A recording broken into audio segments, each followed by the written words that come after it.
Hello everybody, నేను Sujani. Welcome to my channel salt and Sujani. ఇవాల్టి recipe వచ్చేసి దోసకాయ పప్పు అండి. ఇది చాలా యమ్మీగా టేస్టీగా ఉంటుంది అండ్ ఆల్సో చాలా హెల్దీ ప్రిపరేషన్, చాలా కంఫర్టింగ్ ఫుడ్ అండి. నా స్టైల్లో ఒకసారి చేసి చూడండి. దీనికోసం కుక్కర్లో నేను పల్లి నూనె 1 టీ స్పూన్ తీసుకున్నాను. దాంట్లో 2 ఎండుమిరపకాయలు, ఒక బిర్యానీ ఆకు వేసుకొని దాన్ని వేయించుకున్నాక ఒక మీడియం సైజ్ ఆనియన్, ఒక మీడియం సైజ్ టొమాటోని కూడా వేసుకొని ఒక్కసారి కలుపుకుందాం. ఆ తర్వాత ఒక మీడియం సైజ్ అంతా దోసకాయని నేను మీడియం క్యూబ్ సైజులో కట్ చేసుకొని వేసుకుంటున్నానండి. గింజలన్నీ కూడా తీసేసాను నేను. ఓకే, సో దీన్ని కూడా ఒక్కసారి కలిపేసుకుందాం. ఏవి కూడా ఇక్కడ మనం ఉడికిస్తలేమండి, జస్ట్ నూనెలో ఒకసారి వేయించుకుంటున్నాము. అలాగే కొంచెం ఉప్పు, పసుపు, తగినంత కారము వేసుకొని ఒకసారి మళ్ళీ కలుపుకుందాం. అలాగే నేను ఒక అరగంట ముందు 1 కప్పు కందిపప్పు కడిగి పెట్టుకున్నానండి.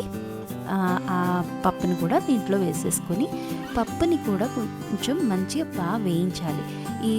ఇలా వేయించి చేసుకుంటే అది ఒక వేరే టేస్ట్ వస్తుందండి. మీరు ఒకసారి ట్రై చేయండి.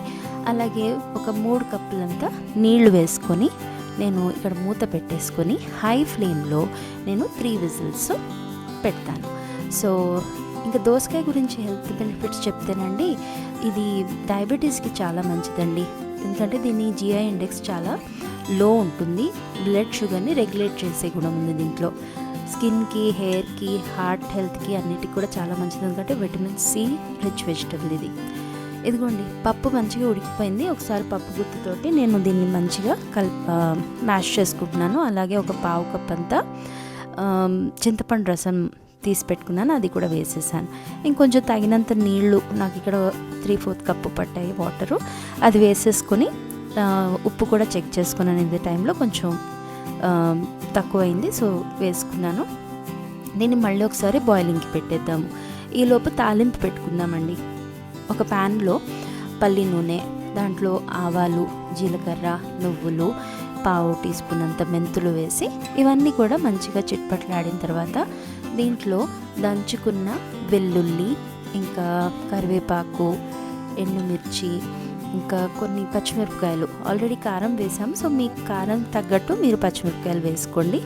ఇవన్నీ కూడా మంచిగా వేగిన తర్వాత లాస్ట్గా మనము ఇంగువ వేసి ఈ తాలింపుని ఉడుకుతున్న పప్పులోకి వేసేసుకొని ఒకసారి మంచిగా కలిపేసుకుంటే మీకు దోసకాయ పప్పు అయితే రెడీ అయిపోతుందండి. ఇది చాలా చాలా యమ్మీ అండ్ టేస్టీ ఉంటుంది. మీరు అంచు కోసం ఒక అప్పడం, లేకపోతే నాన్ వెజిటేరియన్స్ అయితే ఒక ఆమ్లెట్ వేసుకున్నారంటే అసలు తిరుగులేని రెసిపీ అండి. మా ఇంట్లో ఇది కూడా చాలా ఇష్టంగా తినే రెసిపీ.